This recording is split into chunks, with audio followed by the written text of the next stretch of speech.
নির্বাচনে দামামা বাজতেই দক্ষিণ দিনাজপুরের গঙ্গারামপুরে ঘর গোছাতে শুরু করল বাম শিবির। সোমবার সন্ধ্যায় দলীয় প্রার্থী হিসেবে বিপ্লব বর্মনের নাম ঘোষণা হতে উৎসাহিত কর্মী সমর্থকদের নিয়ে এক বর্ণাঢ্য মিছিলের আয়োজন করা হয়। এদিন গঙ্গারামপুর শহরে প্রধান রাস্তা পরিক্রমা করে মিছিলটি দলীয় কার্যালয়ে এসে শেষ হয়। এদিনের মিছিলে বাম কর্মী এবং সমর্থকদের ভিড় ছিল চোখে পড়ার মতো। লাল পতাকায় মুড়ে ফেলা হয়েছিল গঙ্গারামপুর শহর। স্লোগান এবং উল্লাসের মধ্যে দিয়ে বিপ্লব বর্মনকে বরণ করে নেয় স্থানীয় নেতৃত্ব। পরে দলীয় কার্যালয়ে তাকে পুষ্পস্তবক দিয়ে সংবর্ধনা জানানো হয়। দীর্ঘদিন পর গঙ্গারামপুরে বামেদের এই স্বতঃস্ফূর্ত জমায়েতে রাজনৈতিক মহলে শুরু হয়েছে আলোচনা। সংবর্ধনা গ্রহণ করার পর সিপিআইএম প্রার্থী বিপ্লব বর্মন জয়ের ব্যাপারে আত্মবিশ্বাস প্রকাশ করেন। পথচলতি মানুষ তারা সবাই বামপন্থীদের আগামী নির্বাচনে জেতানোর জন্য উৎসাহী।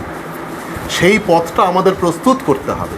সেই পথ প্রস্তুত করার জন্যই বামফ্রন্ট থেকে আমাকে যেমন প্রার্থী ঘোষণা করেছে, সেই সঙ্গে অগণিত যারা বাম কর্মী সমর্থক রয়েছে সকলের ঐক্যবদ্ধ লড়াইয়ের প্রয়াসে। সোনাক্ষী, মশলা কোথায়?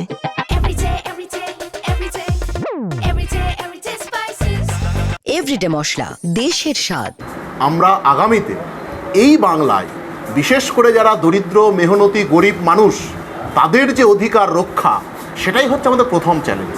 তার পাশাপাশি শিক্ষান্তে যে কাজ, যেমন সরকারি কাজের ক্ষেত্রে দুর্নীতিমুক্ত যে আমাদের কাজের ক্ষেত্র যেমন থাকবে, সেই সঙ্গে বেসরকারি উদ্যোগে আমাদের কুটির শিল্প থেকে শুরু করে ভারী শিল্প, সেই জায়গায় আমাদের বেকার যুবক যুবতীদের যাতে ভিন রাজ্যে পরিযায়ী শ্রমিক হয়ে যেতে না হয়, শিক্ষিত বেকারদের ভিন রাজ্যে পরিযায়ী চাকরিজীবী হয়ে যেতে না হয়, আমাদের মেধা যেন আমাদের রাজ্যের মধ্যেই থাকে, আমাদের শ্রম যেন আমাদের রাজ্যের মধ্যেই থাকে, আমাদের রাজ্যকে আরও বিকশিত করতে যে বাম ঐক্য তারা যে দিক দেখাতে চাইছে, তারই একজন প্রার্থী হিসেবে এবং সকলের সহযোগিতায় আমি চাই যে আগামী দিনে একটা নতুন বাম পন্থা, একটা নতুন বাম সরকার গঠন হবে।